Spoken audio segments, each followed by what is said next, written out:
This is Sarayama, Monkey Mountain, Ichikawa City, Chiba, Japan. 56 Japanese macaques live here. In February 2026, one of them went viral. A 9-month-old male named Punch. Photographs of him spread across the internet in hours. He was small, he was alone. He was holding an orange-stuffed orangutan named Oran-Mama. The world could not look away. But there is something the world did not know. Punch was not the first. And Oran-Mama was not an accident. 17 years before Punch was born, the keepers at this zoo raised another abandoned macaque by hand. They learned what worked and what didn't. They learned that a newborn without a mother needs something to hold, something warm enough in color, something that does not move away. When Punch arrived in July 2025, they already knew what to do. Because of her. Her name is Otome. She was born on this mountain in 2008. Her mother left before the day was out. The keepers gave her a yellow Rilakkuma bear. Nobody filmed it. Nobody wrote about it. Nobody noticed. She is still here. Her story was always here. And without it, there is no Punch. There is no Oran-Mama. There is no photograph the world could not look away from. This is where it started. June 20th, 2008. The summer solstice had just passed. The days were long and heavy with humidity. Ichikawa City sits in the lowlands east of Tokyo, and in June the heat settles into the concrete and does not leave until well after dark. On Sarayama, the macaques had already moved to the shaded corners of the enclosure by mid-morning. They moved slowly. They groomed each other in pairs. The infants born earlier that spring were already beginning to explore beyond their mother's reach. And then sometime before the sun reached its highest point, a female gave birth. It was her first pregnancy. She was young. She did not know what to do with what she had just produced. The keepers found the infant on the ground. They moved quickly. They weighed her, approximately 500 grams, the same weight as a can of soup. Warm. Eyes open, grip reflex intact. They brought her inside. They named her Otome. In Japanese, the word means young girl. It can also mean maiden, someone who has not yet seen what the world is. They gave her a stuffed animal to hold, yellow, a Rilakkuma bear, round-faced, soft-bodied, the color of late afternoon light. They placed it next to her because she needed something to grip. Newborn macaques grip. It is not optional. It is not comfort in the way we use that word. It is survival coded into the muscles before the brain has learned anything else. In the wild, that grip is what keeps an infant attached to its mother as she moves through the trees. Release the grip and you fall. Fall and you do not survive. Otome gripped the yellow bear. The yellow bear did not move away. That was enough. For now, that was enough. The keepers settled into their routine. 2 feedings a day, formula carefully measured, temperature checked. They wore neutral expressions when they entered the room. They did not speak to her more than necessary. They did not make prolonged eye contact. This is the hardest part of hand-raising a primate. You must be present enough to keep them alive. You must be absent enough that they do not become you. A macaque raised by humans who hold it too close, speak to it too much. Treat it as a companion rather than a ward, that macaque loses something it will need later. It loses the capacity to read other macaques. It loses the social calibration that a troop runs on. The keepers at Ichikawa had no written manual for this in 2008. They had instinct and training, and the knowledge that they were trying to produce an animal that could go back to the mountain. They fed her. They stepped back. They watched. Outside on Sarayama, the troop continued its day. Approximately 31 macaques. They did not know that anything had changed. The dominant male was a monkey named Goron. Large, pink-faced, old enough to have watched this mountain through several seasons. He sat where he always sat when the heat was high in the partial shade near the rock face on the eastern side of the enclosure. The females moved around him.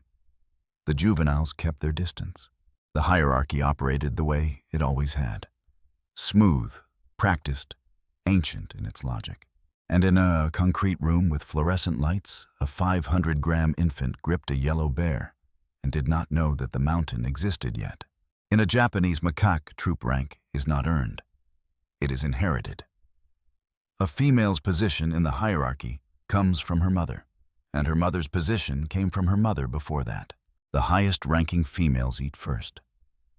Their daughters, before they are born, already occupy a position in the order. Otomi had no mother, which meant Otomi had no rank, which meant that when she eventually came to the mountain, she would arrive as nothing, not as an enemy, not as a threat, as nothing, a blank in the ledger, an animal the system did not know where to place. A macaque with low rank is at least a macaque the troop understands. A macaque with no rank at all is a problem without a category. The keepers knew this. They fed her and stepped back and let her grip the yellow bear and thought about the mountain waiting outside. The weeks passed. Otomi grew. 500 grams became 600. 600 became 800. Her fur thickened. Her grip strengthened. She began to move around the room rather than staying in one spot. She was not growing up the way a macaque is supposed to grow up. She was not watching her mother move through the troop. She was not learning which females to groom and which to avoid. She was not learning how to read the body language of a dominant male from a safe distance. She was learning the sound of the keeper's footsteps. She was learning the difference between the footstep that meant feeding and the footstep that meant something else. She was learning that the yellow bear was always there when she reached for it. These are not useless things to learn, but they are not the same things. And somewhere in a way that cannot be measured, but shows up in the data that comes later, the gap between what she was learning and what she needed to know was accumulating. Like debt, like weather, like anything that does not announce itself until it has to be dealt with. At some point, the exact number of days is not in the records. The keepers decided it was time. She was eating on her own. She was moving with confidence in the small space she knew. She was as ready as she was going to be in a room for a mountain. They brought her to Sarayama. There is no footage of this moment. There are no photographs. There is only the record that it happened and what happened next. The troop was on the mountain when Otome arrived. 31 macaques going about the business of a summer morning. They would have smelled her before they saw her. Otomi smelled wrong, not dangerous, not like a predator, just wrong. She smelled like the inside of a building. She smelled like cloth and formula and the particular neutrality of a room where humans had been careful not to leave too much of themselves. She smelled in some way that macaques can read, and we cannot fully translate like a monkey who had not been raised by monkeys. In most troops, an outsider, especially a young female with no social history and no mother to speak for her, is not welcomed. She is chased. She is bitten at the edges of the group. She is made to understand quickly and without ambiguity that she does not belong here. That if there is nowhere else to go, she should stay at the margins and not make the mistake of thinking she is part of something. Goran was on the rocks when she arrived. He watched her come in. Nobody knows why he did what he did next. He did not attack her. He did not chase her to the edge of the enclosure. He let her stay near him. In macaque hierarchy, that is not a small thing. That is everything. The dominant male's tolerance is a signal the rest of the troop reads without being told. It does not grant her rank she has not earned, but it opens a door. Nobody recorded Goran's reason.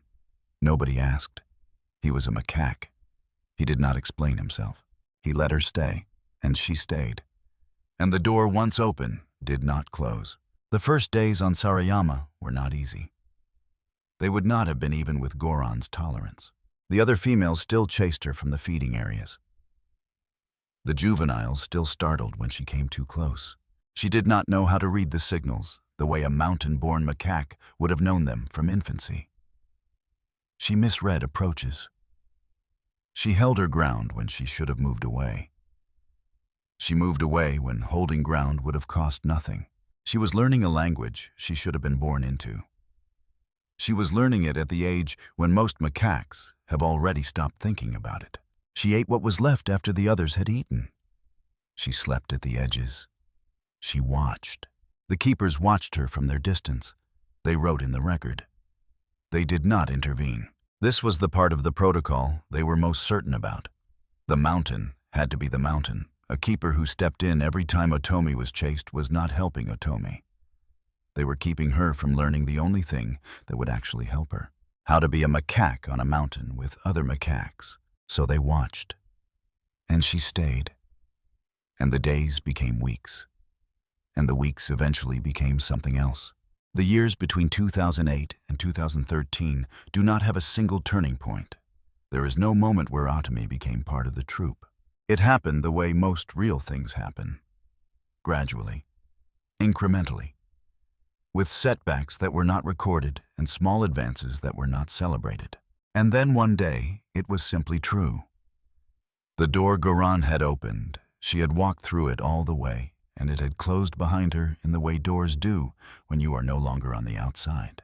She was part of the troop, not at the center of it, not with any rank that had come easily. But she was there, and she had a place, and the place held. She was watching. This is what the keepers observed in the years after her reintegration. She tracked the social dynamics of the troop with particular attention. She watched which females groomed which others, and in what order. She watched how a lower-ranking female approached a higher-ranking one, the particular angle of the body, the way the eyes moved, the timing of the withdrawal when the approach was not welcomed. She watched how mothers held their infants. This last part she watched most carefully. She watched how a mother positioned her infant against her chest when it was cold. She watched how a mother shifted her grip when the infant tried to move away. She watched how a mother read her infant's signals before it made a sound. She had no framework for this knowledge except attention. She paid attention. She stored what she saw. She waited. A macaque raised within a normal troop absorbs all of this as background. She does not have to study it. She already knows it in her body, in her habits, in the reflexes shaped by years of watching her mother navigate the same terrain. Otome did not have that background. She had to study what others already knew. She had to learn deliberately what others had learned without trying. This is slower. This is harder. It is not impossible. Here is what the science says, as simply as it can say it. Maternal behavior in Japanese macaques is mostly learned, not instinct. The grip reflex is instinct. The nursing response is instinct. But the larger part, whether an infant is held or released, groomed or ignored, kept close in the cold or left to manage that part, is learned from watching other mothers do it first, which means Otomi had to learn it from somewhere. She had no mother to watch. She had the troop. She had 5 years of watching other females do what no one had ever done for her. Researchers who have studied early maternal rejection in macaques have documented what tends to happen downstream. The pattern in rough terms is this: what was not given to you, you are more likely to fail to give. But the data also contain individuals who broke that pattern, who were rejected and did not reject, who were not mothered and became mothers. The researchers noted these cases. They could not explain them. They noted them. Otomi was building toward being one of them. Nobody knew it yet. By 2012, Otome was 4 years old, an adult female in a troop of macaques, old enough to be taken seriously, old enough to have opinions about territory and food and who sits where. She had no inherited rank, but she had a position. It was not at the top. It had not come easily. But it was hers, and she had not lost it. Whatever she had built from observation and time and years of watching others do what no one had done for her, it was enough to stand on. At some point in these years, she also stopped needing the yellow bear. The exact date is not in any record. There was no ceremony. One day she had it.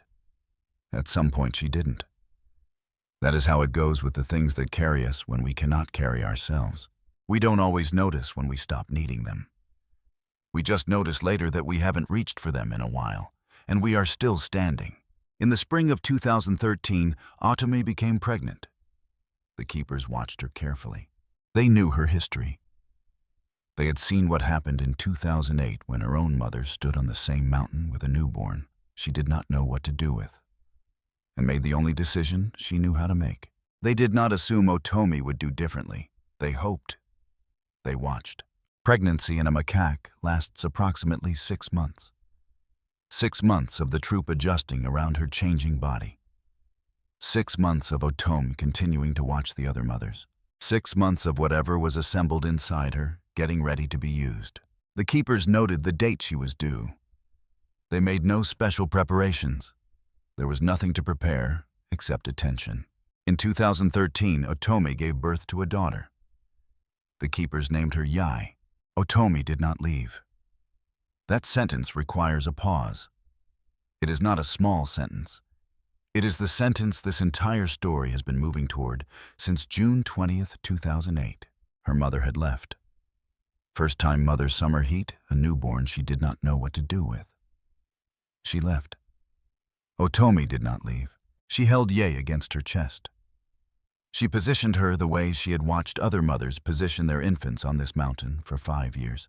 She groomed her. She read her signals. When Ye shifted and reached, Otomi adjusted. When Ye made the small distress sound that newborn macaques make when they are cold, Otomi pulled her closer. The keepers watched from the distance they were trained to keep. They wrote in the record, Otomi first birth, 2013. Infant retained. 2 words. The opposite of everything that had been done to Otomi 5 years earlier. 2 years later, in 2015, Otomi had a second infant. A male named Sakura. She did not leave then either. By the second time, the keepers wrote less about it. By the second time, it was expected. The thing that had been improbable had become predictable. The animal that had no model for what she was doing had become the model. There wasn't much to say. There is a question that runs underneath this story and never quite rises to the surface. It does not need to be asked directly. It is in every line. Where did she learn it? She had no mother to watch. She had Goron, who let her stay. She had a troop that eventually stopped pushing her to the edges. She had 5 years of watching other females do what no one had ever done for her. From those pieces, she assembled something. We don't have a word for what she assembled. It is not resilience exactly. Resilience implies bouncing back to a previous state. Otome had no previous state to return to. She had never been held the way she held Ye. She had never been groomed the way she groomed her daughter. She built forward into something she had never experienced. She constructed from observation alone a behavior she had never received. The data does not say how. It does not say which morning on the mountain something clicked. It does not say which mother she was watching when the watching became knowing. It just says, Yae 2013 infant retained. Sakura 2015 infant retained. The record stops there. The rest happened on the mountain in the years when no one was looking for significance. In the ordinary days that turned out later not to be ordinary at all. We don't have a word for what she assembled. We just know it worked. It is 2026. 6. Otomi is 17 years old. In the wild, Japanese macaques live 20 to 30 years. She is middle-aged by that measure. She has seen this mountain through 18 winters. She has watched alphas rise and age and be replaced. She has watched infants become adults, become animals with their own histories and their own places in the order. The mountain looks the same as it did in 2008. The rocks are the same rocks. The troop is not the same troop, not exactly too many have come and gone, but it is the same shape of thing. Otome moves through all of this with the ease of someone who has spent 17 years learning where to walk. She has rank now, not inherited from a mother, built from the years she spent not leaving. In a macaque, troop presence over time becomes its own form of standing. You do not earn rank simply by being there, but you lose everything by leaving. The years accumulated. The troop's memory, not in language but in habit and expectation, began to treat her presence as something permanent, as something that had always been here and therefore belonged here. Otomi stayed. The rank followed the way it does when you simply remain long enough. Her daughter Yai is 12 now. Her son Sakura is 10. They have rank. Not the inherited rank of females born to high-ranking mothers. But they have something. They have what Otomi gave them, which is not nothing, which is in the logic of this mountain quite a lot. She does not know she is proof of anything. She is just a monkey on a mountain. She grooms and is groomed. She eats when the food comes. She finds the warm spots on the rocks in the morning and the shaded spots in the afternoon. She has no awareness of being studied or remembered or referenced in the record a keeper keeps. In an office somewhere below the mountain, she is simply here. Somewhere below her on the same rocks, a male named Punch carries an orange stuffed animal. He is 9 months old. He does not know about Otomi. She does not know about him. They share a mountain and nothing else as far as either of them is aware. But here is what connects them underneath the surface of what anyone can see. When Punch was born in July 2025 and his mother left within the first day, the keepers did not start from nothing. They had a record. They had 2008. They had a yellow Rilakkuma bear and a female named Otome, and everything that happened in the 17 years between her first day in the concrete room and her daughter's birth on the mountain. The decision to give Punch something to hold not just any object, but something warm in color. Something with a shape that could be gripped through the long nights in a hand-rearing room. That decision came from somewhere. It came from the knowledge that it had worked before. That a macaque infant without a mother could survive this. Could more than survive. Could in time become a mother herself. Could raise young she did not leave. Could pass on something she had never received. The keepers who cared for Otomi in 2008 were not certain any of that would happen. They were not certain she would make it back to the mountain. They were not certain the mountain would accept her if she did. They were not certain that even if the mountain accepted her, she would be capable of what Ye later proved she was capable of. They were working with hope and a yellow bear and the protocol they had built from instinct. It worked. So in July 2025, when another abandoned infant was placed in their care, they reached for what they knew, something warm, something that does not move away. This time the bear was orange. This time the internet was watching. But the idea, the simple, unscientific, completely correct idea that a grieving infant needs something to hold that idea was 17 years old. That idea had a name. Otome. Oran-Mama exists because Otomi existed first. The orange-stuffed orangutan that 12 million people looked at in February 2026 has a predecessor. Yellow. Sitting in a concrete room in 2008 while a 500-gram infant gripped its fur and the mountain waited outside him. It did not go viral. Nobody wrote about it. It just worked.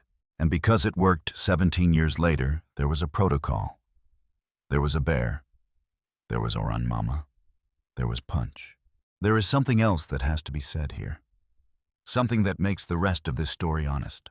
Of the 5 Japanese macaques hand-raised at Ichikawa City Zoo over the years, 4 found their way back to the troop. 1 never did. That macaque still lives here, in a separate enclosure, apart from the mountain, apart from the 55 others. Nobody has said its name publicly.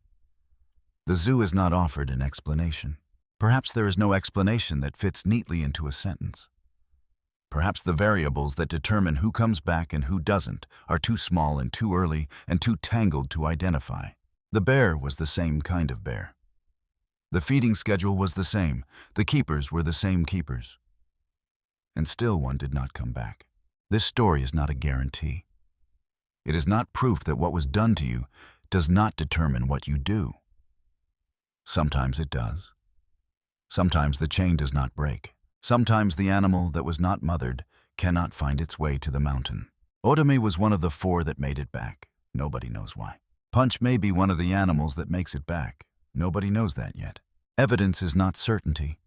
Evidence is what we have. On most days, it is enough to work with. There is one more figure in this story. He does not get much space because the record does not give him much space. His name was Goran. He was the dominant male on Sarayama in 2008. He was on the rocks the day Otomi arrived. He let her stay near him. Nobody wrote down why. Nobody asked. Macaque alphas do not hold their position forever. They are strong, and then other males are stronger. They are challenged, and sometimes they win, and sometimes they don't. They age, they are replaced. The troop continues without pausing to mark the transition. The hierarchy fills itself in. The new dominant male sits where the old one sat. The females adjust. The juveniles learn the new order. And after a while, the memory of the previous alpha lives not in any individual mind, but in the patterns he left behind. The patterns of who was allowed to stay. The patterns of who was given a door. Goran no longer leads this troop. What he did in 2008 was not recorded as significant at the time. Nobody flagged it. Nobody wrote today the dominant male allowed an abandoned rankless female to remain near him. And this may be the moment that makes everything else possible. They just wrote that she had been reintegrated. It became significant later. The way most important things do. Not when they happen. After, when you can see what grew from them. When the female that was allowed to stay grows up and does not leave her daughter. When that daughter grows up on the same mountain. When 17 years later, a keeper reaches for a protocol that exists because all of this happened. When someone decides that a stuffed animal is not a strange thing to give to a grieving infant, because it worked before, because of Goran, because of Otomi, because the chain of cause and consequence is longer than anyone thought to trace until now. The light on Sarayama changes slowly in the afternoon. The rocks hold the warmth longer than the air does. The shadows move across the enclosure wall without hurry. The macaques settle into their end-of-day positions. The older females find the spots they always find. The juveniles slow down. The infants press against their mothers' chests. The mountain does what mountains do. It holds them all. Otome is somewhere on the rocks. She is doing nothing in particular. This is most of what a life is. Doing nothing in particular. On the ground you found. In the company of those who stayed near you, and those you chose not to leave. She gave her daughter something she never received. We don't know what to call that. We just know she did it. The mountain holds them both now. The monkey who needed saving, and the monkey who proved it could be done. Neither of them knows the other's story. That's probably fine. Stories don't need to be known to be true.